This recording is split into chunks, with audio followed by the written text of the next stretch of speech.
আল্লাহু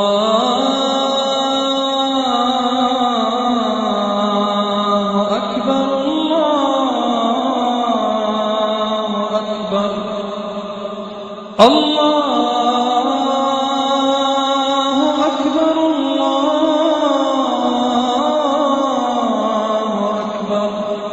এবারের প্রশ্নটা এই ব্যাপারটার সাথে প্রাসঙ্গিক। আমার রিসার্চ অনুযায়ী এখানে ব্যাপারটা হলো যে অনেক মুসলিম তারা মনে করে এটা বিদা, যে কিয়ামুল লাইল অর্থাৎ রাতের নামাজ জামাতে আদায় করাটা বিদা। তারা বলে যে এই নিয়মটা চালু হয়েছে হযরত উমর রাদিয়াল্লাহু আনহু এর সময়। আপনি কি এ ব্যাপারে কিছু বলবেন? অনেক মানুষেরই ভুল ধারণা আছে যে হযরত উমর রাদিয়াল্লাহু আনহু তিনি এই রমজান মাসের কিয়ামুল লাইল আদায় জামাতে করার প্রচলন করেন। এটা একটা ভুল ধারণা।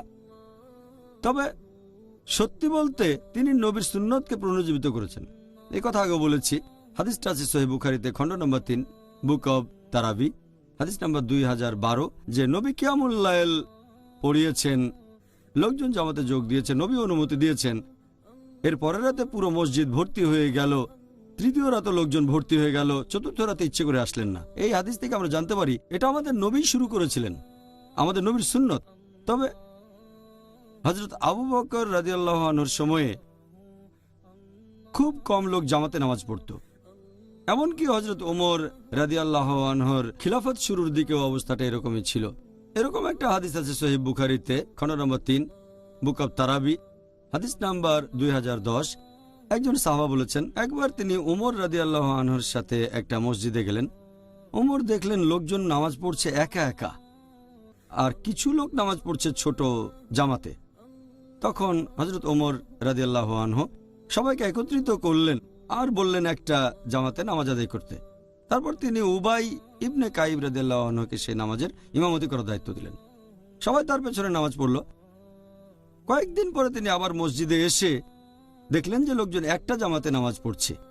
তিনি মন্তব্য করলেন এখন পড়ার চেয়ে লোকজন ঘুমানোর সময় নামাজ পড়াটা আরো বেশি ভালো। তারা ঈশার নামাজের পরপরই এটা পড়তেন, এ কথা আগে বলেছি।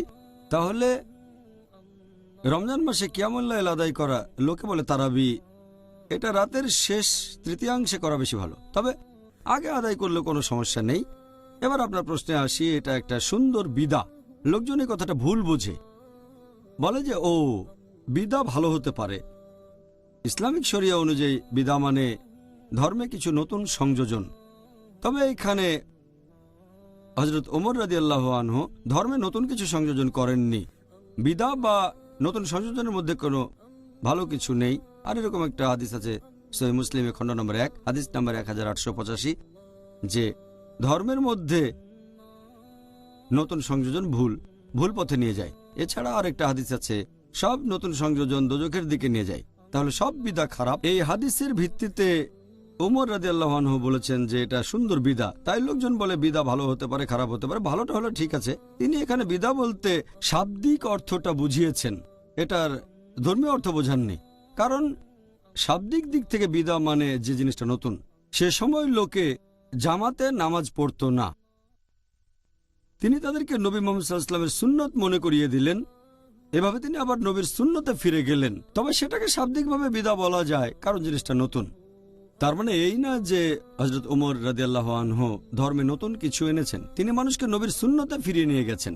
যেমন ধরেন একটা শহরে গেলাম যেখানে মানুষজন গোড়ালির নিচে প্যান্ট পরে, আর আমি যদি বলি যে গোড়ালির উপরে প্যান্ট পরা নবীর সুন্নত, এটা তখনকার জন্য বিদা, কারণ লোকজনের কাছে এটা নতুন, তারা এ সম্পর্কে জানতো না। তাহলে সে সময়ের জন্য বিদা, কিন্তু এটা নবীর সুন্নতে ফিরে যাচ্ছে, গোড়ালির উপরে প্যান্ট পরা।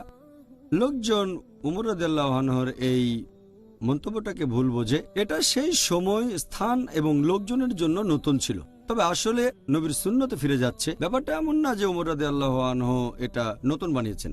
তিনি লোকজনকে বলেছেন যে নবী এমনটাই করতেন।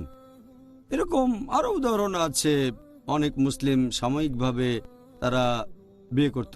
মুসলিমদের মধ্যে কিছু গ্রুপ এমন কাজ করত। নবী এটাকে নিষিদ্ধ করেছেন। হযরত ওমর রাদিয়াল্লাহু আনহু এই ব্যাপারটা জানতেন, আর তাবুকের 7ম হিজরির সময় তিনি বললেন এটা ভুল, আর লোকজন ভাবল তিনি নিয়ম করেছেন। তিনি জানতেন এটা নবী হারাম বলেছেন, সাময়িকভাবে বিয়ে, এটাকে বলা হয় মুতা। উমর নতুন করে সুন্নত চালু করেছেন যেগুলো খুব কম মানুষ জানতো। আর তিনি জানতেন যে আমাদের নবী বলেছেন মুতা বিয়ে করাটা হারাম। লোকজন ভাবল তিনি নিয়ম করেছেন, ধর্মে নতুন এনেছেন। আসলে তিনি নবীর সুন্নতে ফিরে গেছেন। আশা করি পরিষ্কার হয়েছে। ও জাযাকাল্লাহ খায়র ডক্টর জাকির। الله الله